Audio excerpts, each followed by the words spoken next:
tarde para cada uno de ustedes, para los que nos van a ver por medio de este video.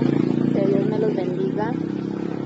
Acá les ofrecemos lo que son los dulces típicos de acá de Zacapula. Contamos con variedad de dulcitos. Tenemos manías de diferentes clases. Contamos también con lo que es la sal negra elaborada acá.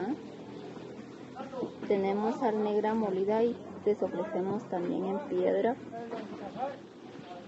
Tenemos mucha variedad de dulcitos típicos.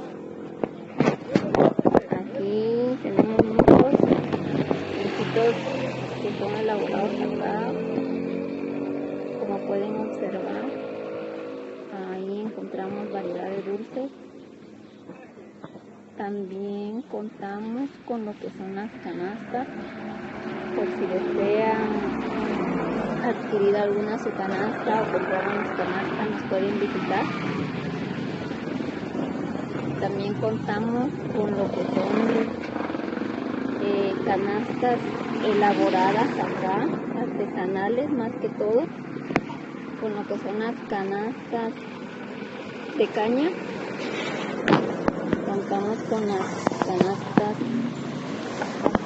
las famosas petaquillas, como le llamaban nuestros antepasados.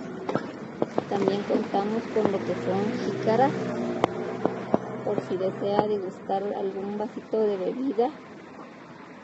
Ahí están las jícaras de diferentes tamaños. También contamos con los troles, que eso los podemos utilizar para tortillas. También contamos con chinchines. Contamos con variedad de canastas de diferentes estilos.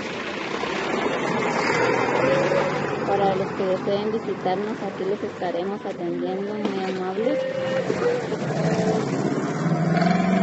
Nos encontramos ubicados a un costado de la gasolinera María Isabel, salida para Cunel.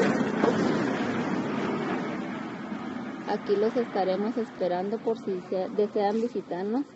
Para nosotros será un gusto atenderles. Que Dios me los bendiga y me los guarde donde quiera que se encuentren. Muchas gracias.